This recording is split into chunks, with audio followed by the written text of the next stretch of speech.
Hello everybody, welcome back to the Star Wars Battlefront Beta on PlayStation 4. So today we're tackling Drop Zone on Sullust, and Drop Zone is a very simple mode. Basically, pods will fall randomly from the sky, and in traditional King of the Hill fashion, you've got to activate the escape pod and defend it while it's being claimed. The side that has claimed the most escape pods by the end, naturally they are the winners. And Drop Zone is kind of... It started off as a very fun and frantic mode, but it really depends on the player composition. Particularly at rank 1, like I mentioned in the Hoth mode, you will really just kind of be getting killed over and over. It's not particularly fun to start out with.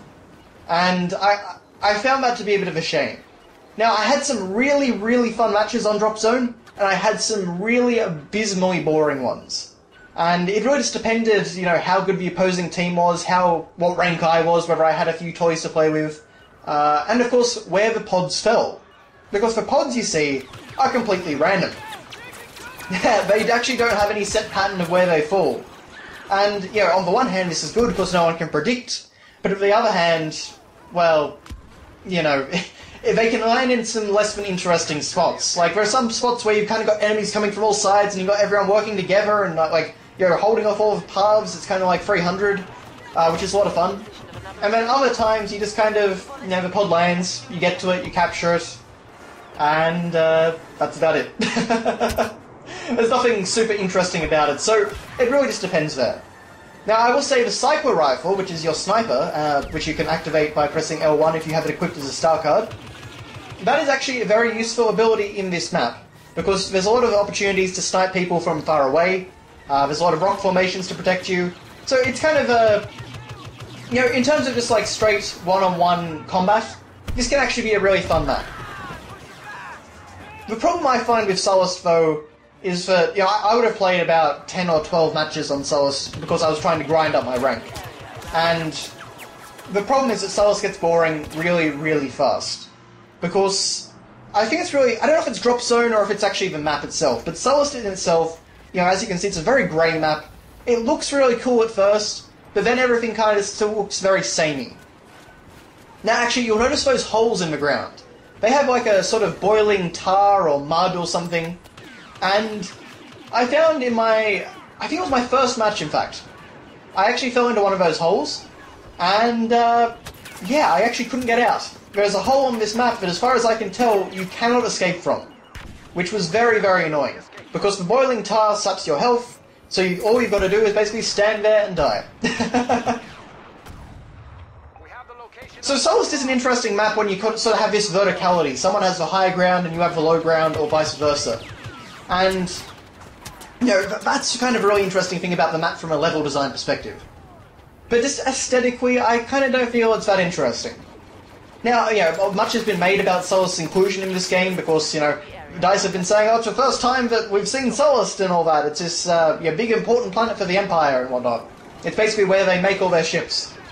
That is not actually entirely true, because Star Wars Battlefront Renegade Squadron on the PlayStation Portable, I think it was Renegade Squadron. Was it Renegade Squadron or was it the other one? Anyway, one of those games actually did have Sullust before this, so I believe it was actually a selling point back then as well.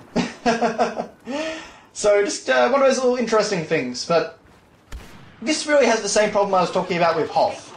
And that is that even though there are kind of a few landmarks, like you can see the Imperial Shuttle there, you can see like the downed TIE Fighter, the downed X-Wing, I never really learned where things were on this map. I couldn't really form a map in my head of like, yeah, alright, this is located here and this is located there. Now you'll notice there that I actually got a pod activation streak by claiming 2 pods in a row.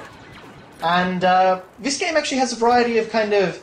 They're not achievements, but they're challenges, or awards, I guess you might even say, that will actually net you some extra experience. And the game actually does have a fair number of challenges, it would seem. So, for example, kill 25 people with a pistol or something like that, you'll get a XP bonus for that. So there's kind of cool stuff like that, which I do really appreciate. But, yeah, in terms of Sullust itself, it's just not the most interesting map, and, you know, Drop Zone, as I say, it does certainly depend on the circumstances of the pod, the team that you're facing, you know, stuff like that. As you can see, we're winning 3-0, and, you know, there's only been 5 minutes. So, yeah, not a particularly not a particularly exciting match. I had a really good one that I wish to heaven I recorded, but unfortunately I didn't actually think to, and it was way too late to start the recording in the midst of the match. But of course, I did really well on that, and I have no proof. But anyway, what I will say is that even though Drop Zone isn't particularly interesting, we did actually encounter my favourite glitch in this map. And I'll be showing to you when we switch to the Empire in just a moment. So if you want to skip ahead though, this isn't a super interesting mode and map. Maybe just you can go to 10 minutes and 30 seconds.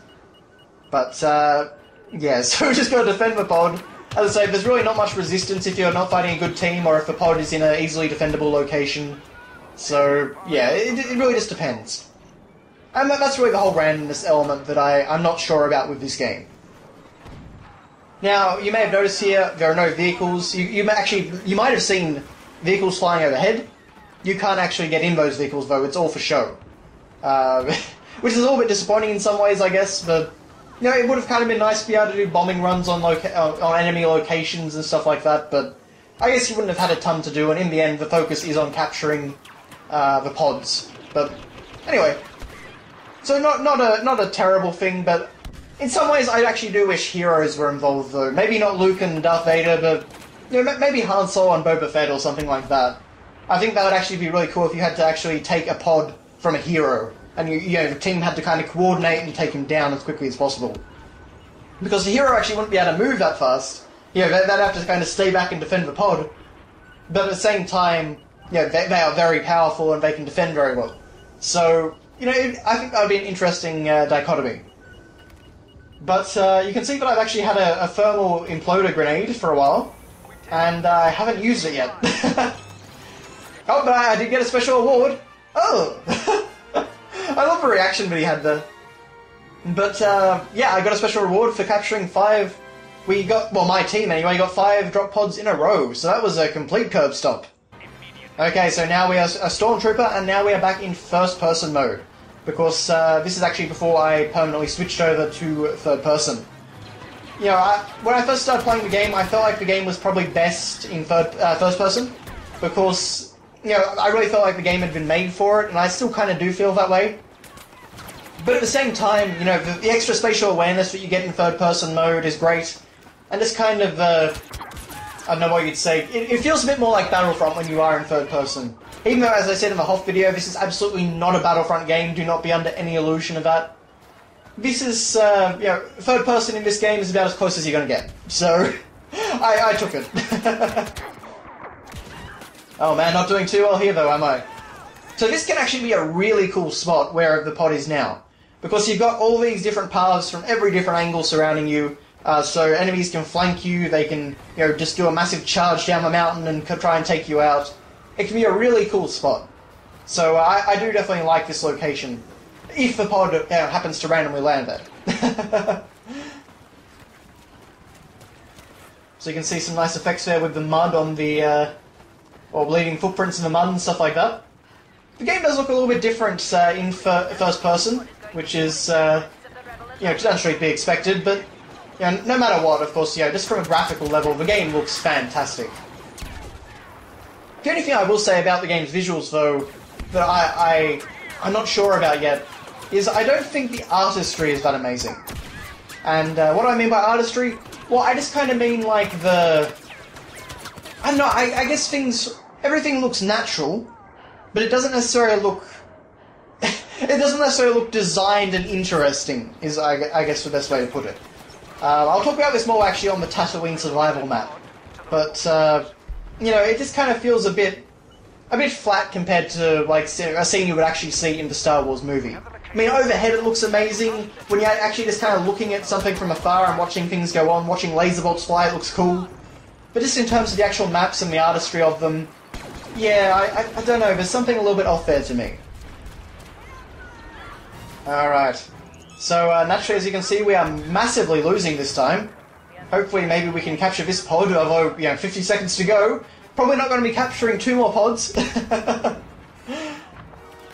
But basically what I want to do after this concludes is I want to show off a bit of the menu, and I want to kind of explain the star card system in a bit more depth, like, you know, show you how you equip things and how that all works.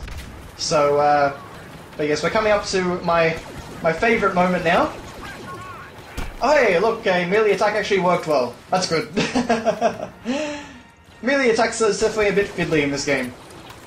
Okay, so unfortunately we were defeated, I was almost killed, but then the game stops, and, you know, just looking at my stats, and oh! For some reason, I catapulted across the map.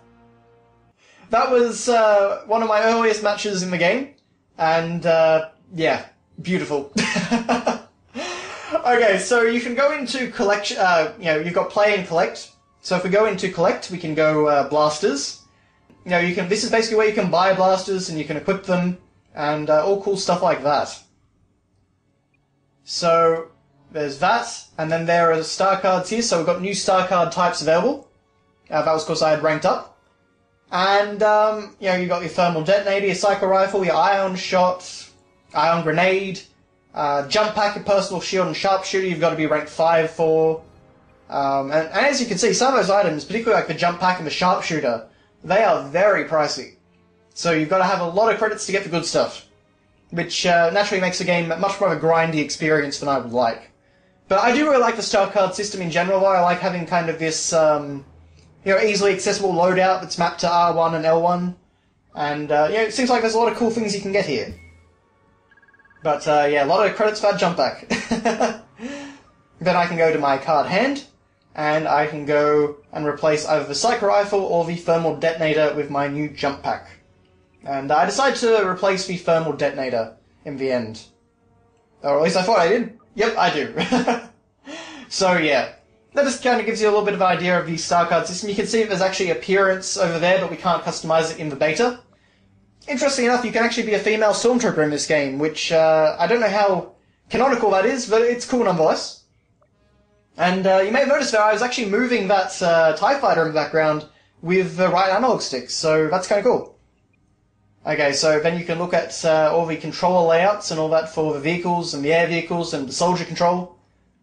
Even soldier sensitivity, which I imagine is how fast you turn and things like that. You can toggle first and third person, you know, set up the sprint mode, set up zoom, aim assist turn on, vibration. There's a lot of really good options in the game, actually, particularly for a console release, which I do really appreciate. So, yeah, you've got audio settings, of course. So yeah, nothing super interesting, but I just want to kind of show off the menu aspects of the game. Or at least the beta, anyway. It'll be interesting to see if anything changes for the final game. But that is basically a look at Sullust and Drop Zone and the menus, so thank you very much for watching, guys, and I will see you next time.